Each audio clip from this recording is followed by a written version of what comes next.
الحمدللہ رب العالمین والصلاة والسلام علی سید الاولین و سید الآخرین وعلی آلہ واصحابہ اجمعین اما بعد اعوذ باللہ من الشیطان الرجیم بسم اللہ الرحمن الرحیم۔ معزز ناظرین گرامی، السلام علیکم ورحمۃ اللہ وبرکاتہ۔ ہفتہ وار درس قرآن کے ساتھ حاضر خدمت ہوں۔ سورۃ رعد ہم پڑھ رہے ہیں اور آج انشاءاللہ سورۃ رعد کی آیت نمبر 4 سے آگے ہم انشاءاللہ اس کی ترجمہ و تفسیر بیان کریں گے۔ سماعت فرمائے آیت نمبر 4۔ وفي الأرض قطع متجاورات وجنات من أعناب وزرع ونخيل صنوان وغير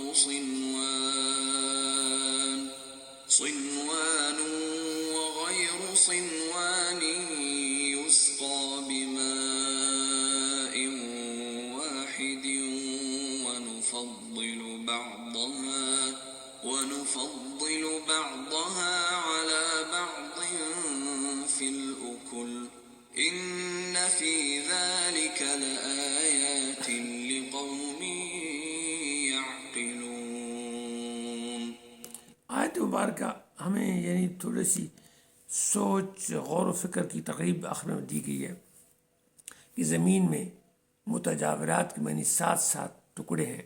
یہ ٹکڑا یہاں ہے اور ساتھ ایک اور ہی ٹکڑا ہے جو بالکل ملا ہوا ہے، اور اس میں کیا ہیں؟ باغ ہیں، انگوروں کے ہیں، اور کھیتیاں ہیں، اور نخیل یعنی کھجوریں ہیں، جن میں سے ایک تنے والے بھی ہیں اور وہ اکٹھے تنے والے بھی ہیں، سنوان اور غیر سنوان والے بھی، جڑی ہوئی تنے بھی ہیں اور علیحدہ تنے بھی ہیں، اور پھر ان کو ایک ہی پانی سے آبیاری کی جاتی ہے، جس کا بھی مائن واحد، یعنی ایک ہی پانی آ رہا ہے، ٹیوب ویل کا آ رہا ہے، نہر کا آ رہا ہے، جو بھی کسی چشمے کا دی جا رہا ہے۔ لیکن ہے کیا نتیجہ یہ ہے کہ ان میں سے بعد کے جو پھلوں کا خواص ہیں وہ مختلف ہیں، یعنی پودا ایک ہی ہے، انگور ہے، کھجور ہے، ناشپاتی ہے، انجیر ہے، جو بھی ہے، اور پانی بھی ایک ہی ہے، اور وہ لیکن ان کے پھلوں کے ذائقے مختلف ہیں۔ اچھا، یہ ہمیں ان فی ذلک لآیات لقوم یعقلون، اس جو قضیہ ہے، یہ جو سچویشن ہے، یہ جو حالت ہے، اس میں عقل والوں کے لیے ایک نشانی ہے کہ اس کے اسباب کی طرف توجہ کریں کہ بھئی کیا سبب ہے کہ بیج ایک ہی ہے، زمینیں بھی ساتھ ساتھ ہیں، پانی بھی ایک ہی ہے، لیکن ذائقے مختلف ہیں۔ تو مقصد یہ ہے کہ جس نے خالق نے یہ نظام بنایا ہے، یہ بیج کی خاصیت رکھی ہے کہ اس میں نمو آتا ہے، زمین کی خاصیت رکھی ہے کہ اس میں وہ افزائش ہوتی ہے، پانی کی خاطر رکھی ہے کہ وہ نمی پہنچا کے اس کو اس کی ضرورتیں پوری کرتا ہے نمی کی۔ اس کے باوجود یہ تمام چیزیں ایک جیسی ہونے کے باوجود اللہ کی قدرت اتنی ہے کہ اس بیج کے اندر اس نے ایسا نظام رکھا ہے کہ جب درخت پورا اگ جاتا ہے تو ہر ایک کا پھل دوسرے پھل سے مختلف ہوتا ہے، کسی کا زیادہ میٹھا ہے، کسی کا کم میٹھا ہے، کسی کا زیادہ بڑا ہے، کسی کا زیادہ چھوٹا ہے، کسی کا تھوڑا سا یعنی سائز میں ہے، فرق کیا ہے، چیز میں اختلاف۔ ہم دیکھیں نا، کھجوروں کی بھی کئی قسمیں ہیں، انگوروں کی بھی کئی قسمیں ہیں، اس طرح مالٹے سٹرس فروٹ کی بھی کئی قسمیں ہیں۔ تو یہ اس کی جو استعداد ہے چیزوں کی، تنوع کی، اس کی طرف ہمیں عقل غور و فکر کر کے اشارہ ہے کہ ہم اس کی مخلوق پہ غور و فکر کر کے خالق پہ پہنچیں، کیونکہ خالق کو ہم فزیکلی نہیں دیکھ سکتے، محسوس نہیں کر سکتے، تو اس سمجھنے کے لیے ہمیں جو غور و فکر چاہیے اس کے ہمیں اسباب بتائیں گے۔ اگلی آیت مبارکہ ہے وَإِن تَعْجَبْ فَعَجَبٌ قَوْلُهُمْ أَإِذَا كُنَّا تُرَابًا أَإِنَّا لَفِي خَلْقٍ جَدِيدٍ أُولَئِكَ الَّذِينَ كَفَرُوا بِرَبِّهِمْ وَأُولَئِكَ الْأَغْلَالُ فِي أَعْنَاقِهِمْ وَأُولَئِكَ أَصْحَابُ النَّارِ هُمْ فِيهَا خَالِدُونَ۔ جی، اس میں آیت مبارکہ میں ذکر ہے آیت مبارکہ میں ذکر یہ ہے کہ آپ ان پہ تعجب کرتے ہیں، ان کی باتوں پہ، اور وہ آپ پہ تعجب کر رہے ہیں۔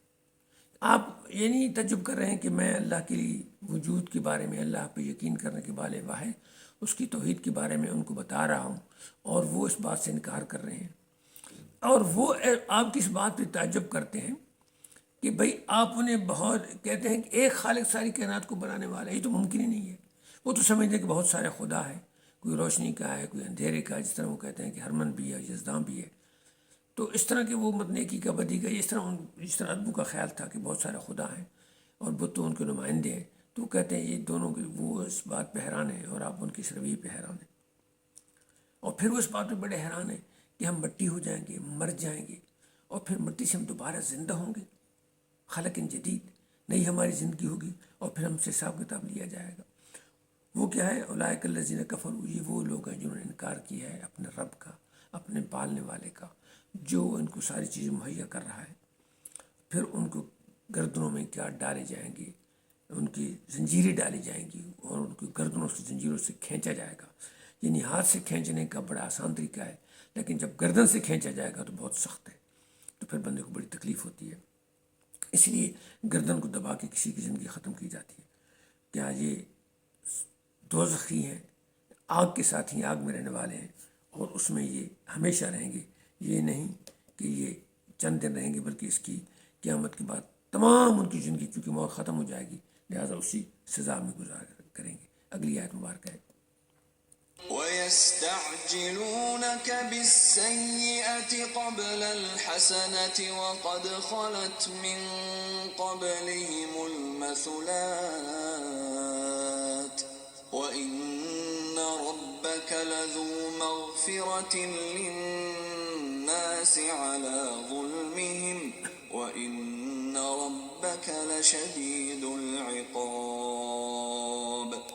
اگلی آیت بھی اسی مضمون کی ہے کہ وہ کہتے ہیں، چونکہ حضور اکرم صلی اللہ علیہ وآلہ وسلم ان کو یہ ڈراتے تھے کہ اگر آپ اللہ سے، جس طرح آپ بشیر و نذیر ہیں، کہ اگر آپ ایمان لے آئیں گے، نیک عمل کریں گے تو آپ کے لیے جنت ہے، اور اگر آپ اللہ کے احکام سے انکار کریں گے اور ان پہ عمل نہیں کریں گے تو تمہارے لیے دوزخ ہے، اور اس میں تم ہمیشہ رہو گے، اور یا تباہ ہو جاؤ گے۔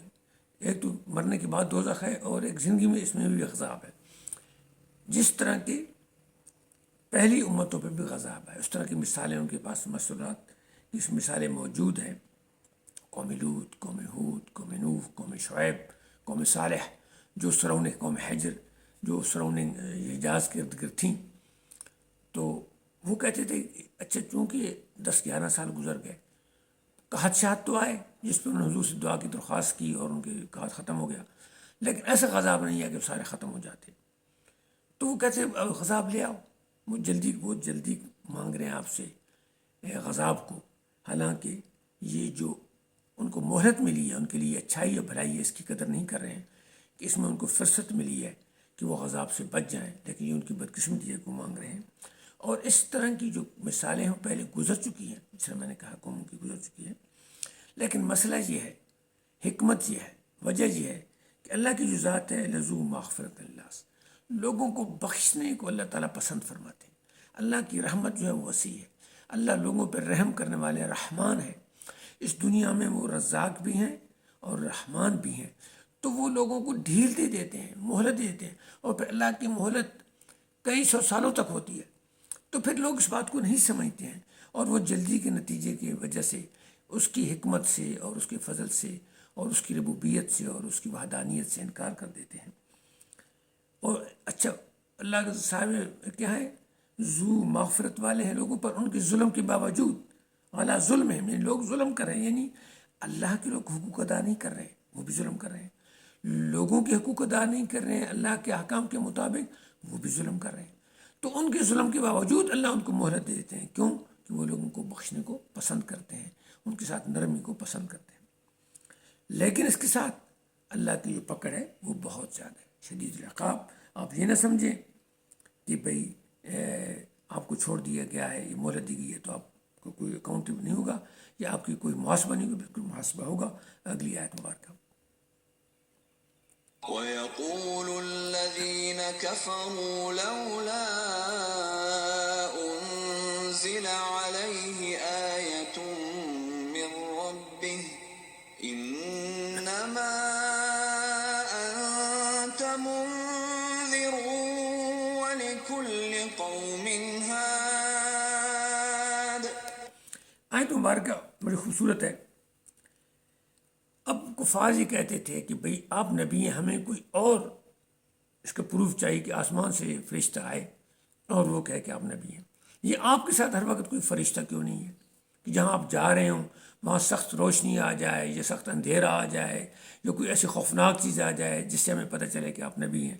فرمایا کہ وہ کہتے ہیں جو لوگ انکار کرنے والے ہیں آپ کی نبوت کا اور قرآن مجید کا اور اللہ کی وحدانیت کا، وہ کہتے ہیں کہ آپ کے پاس کیوں نہیں ہے کوئی نشانی آئی کہ بھائی تاکہ آپ کی ہمیں پتہ، ہم یعنی جس سے خوف کھائیں ہمیں پتہ چلے. ان کا خیال تھا کہ نبی کوئی معقول فوق الفطرت ایسی چیز ہو کہ سب لوگ خوف اور ڈر کی وجہ سے اس کی بات مان جائیں.